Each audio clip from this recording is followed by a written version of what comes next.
Baadhi ya madiwani katika halmashauri ya wilaya Bumbuli mkoani Tanga wamemwomba mwenyekiti wa baraza hilo kurudisha hoja ya uwekezaji kwenye kamati ya fedha kwa ajili ya kutangaza zabuni ili kupata mwekezaji mpya wa hoteli za kitalii zilizopo kwenye halmashauri au waliopo aongezewe mkataba ili kuto kupoteza mapato zaidi. Wakizungumza katika baraza la madiwani katika halmashauri ya Bumbuli wamesema kuwa kuliko halmashauri ikose mapato ni bora kwa mwekezaji aliyopo aongezewe mkataba ili aendelee kuendesha na kulipa kodi, huku mchakato wa kutangaza zabuni urudiwe upya ili kuwapa nafasi zaidi wawekezaji wengine kuweza kushindana kwenye nafasi hiyo.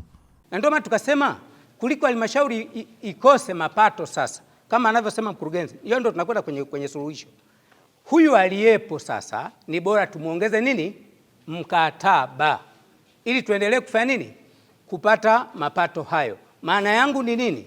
Maana yangu ni kwamba kama kulikuwa na wengine akina Nyika tuna interest pale, basi tukae tufikiri upya kwamba mbona ile interest tulikuwa nayo imefanya nini?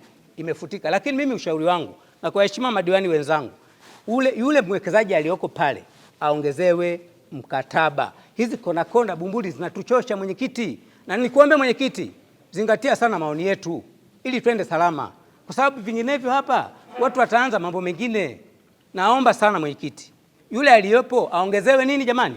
Mkataba. Labda mimi binafsi niendelee kushauri kwamba ni kweli mkataba umeisha, lakini kwa sababu chanzo kile tunakitegemea kwa ajili ya kuingiza mapato katika halmashauri yetu. Sasa mwenyekiti, sisi tushauri kwamba zabuni itangazwe, lakini zabuni inapotangazwa ndio inaleta ushindani katika ile biashara. Usipotangaza kinawezekana kiwango anachokulipa kinaendelea kile kile.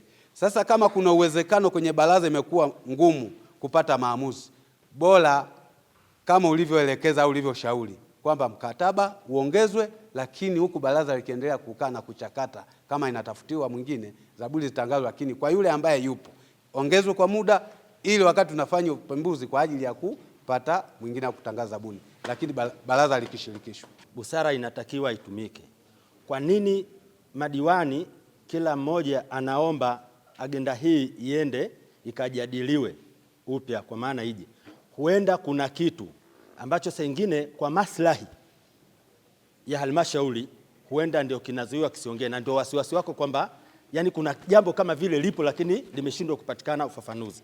Kwa mantiki hiyo, Mheshimiwa Mwenyekiti, naomba itumike busara na hekima, ile swala lile pekee ikiwezekana baraza hili na Mheshimiwa Mwenyekiti turizie, ili tuweze kupata picha ya kwa nini inarudishwa na kwa nini kila mmoja anasema turudi tukajadili, ili ianze isitishwe, ili irudi kwenye kamati ya fedha. Huenda mpaka kamati ya fedha ikienda kukaa tena, huenda tukawa tumepata picha ya waheshimiwa wanayoizungumzia.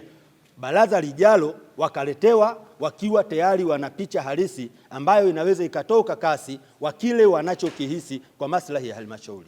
Na ndio maana alipokuja malalamiko ya mwekezaji yule kusitishwa kuendelea na ukarabati, ndio maana hoja imekuwa ngumu kidogo, kwa sababu kwa majibu tuliyopata kwenye kamati yetu ni kwamba mkataba unaisha mwezi wa 5 na sio mwezi wa 3. Kwa hiyo ndio maana labda wenzangu wamekuwa na maswali magumu kwamba huenda huyu mtu labda kumekuwa na kuvunjwa kwa mkataba hapa katikati.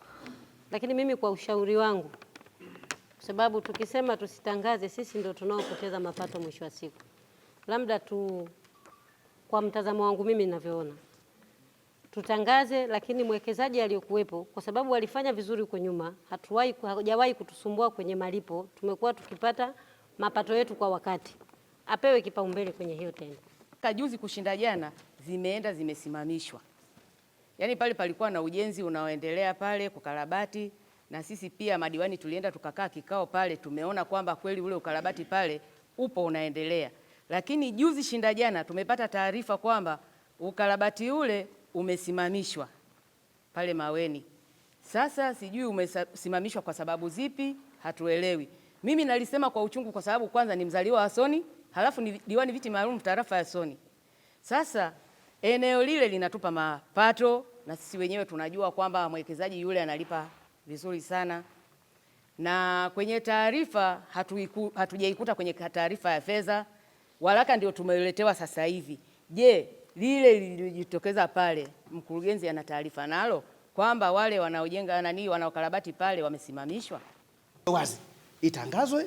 Baada ya hapo, nimeona hapo kumeandika hapo kwamba atasema hakikisha taarifa zote zake za msingi ziko sahihi. Pili, mkataba mpya utatengenezwa na kutumwa kupitia mfumo wa Tausi. Hapa hamna mashaka yote, kwa kuwa bado mkataba huu tutarudi tena kwetu, tutaujadili kwa vipengele ambavyo sisi tunaona na maslahi. Kama hakuna maslahi, tutakataa baadhi vipengele. Akitolea ufafanuzi jambo hilo, mkurugenzi mtendaji wa halmashauri ya Bumbuli Bakari Zikatimu amesema kuwa wao kama watendaji wanasubiri maelekezo ya baraza la madiwani juu ya mchakato wa kutangaza zabuni au kuto kutangaza kwa zabuni hiyo.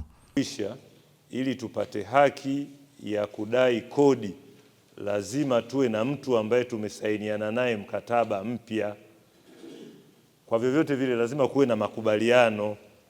Hayo makubaliano yawe kwenye utaratibu wa kisheria. Sasa ili tupate huo utaratibu, management ilipokaa ikasema ni muda muafaka kupeleka pendekezo kwenye kamati ya fedha, tutangaze zabuni ya kutafuta mwekezaji, anaweza akawa mpya au yule wa zamani. Ndio utaratibu, Mheshimiwa Mwenyekiti. Kwa hivyo hatuna agenda ya mkataba, labda kama kuna kipengele cha mkataba kina shida au uwekezaji volume ni shilingi ngapi, kwa sababu hatuna mtu pale site kwa sasa hivi kwa mujibu wa mkataba. Utaratibu unaotumika ni kumjulisha mwenye mali ili afanye maamuzi, na mwenye mali ni baraza la madiwani. Baraza la madiwani linapokea taarifa zilizochakatwa kupitia kamati ya fedha, uongozi na mipango. Kamati ya fedha, uongozi na mipango kwenye taarifa zake za mwezi wa pili, taarifa hii iliwasilishwa, ikachakatwa, ikakubalika. Na maelekezo yake nikikumbuka, Mheshimiwa Mwenyekiti, kwamba tutangaze separate, tusitangaze as a package, zisiwe kwenye package moja. Stone Fall iwe peke yake, Maweni nayo iwe peke yake. Kama atashinda mmoja sawa, wakishinda wawili tofauti sawa. Kikubwa halmashauri ipate mapato. Hoja hii imekuja kwenye baraza kupitia kamati ya fedha. Waheshimiwa wajumbe wanaridhia sisi tukatangaze au hawaridhii? Kwa hiyo wakisema hawaridhii tukatangaze, tusimame, sisi tutasimama kwa maelekezo ya baraza, lakini wajue kwamba hatutakusanya. Lazima watusaidie wanachohitaji baada ya kutotangaza ni nini. Hilo ndio litakuwa jambo, kwa sababu tutakuwa tumekaa hatuna maelekezo mahususi ya baraza. Tutayapateje hayo maelekezo mahususi, Mwenyekiti? Kwa sababu mkurugenzi atasema nimezuiliwa na baraza nisitangaze zabuni.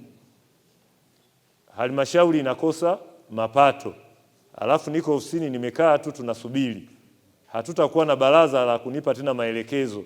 Sasa kama kuna maelekezo nipewe. Angalau Mwenyekiti uliposema labda wakasimishe kwako, kama kuna maelekezo tuyachukue kwenye kamati ya fedha, si tutafanya hivyo.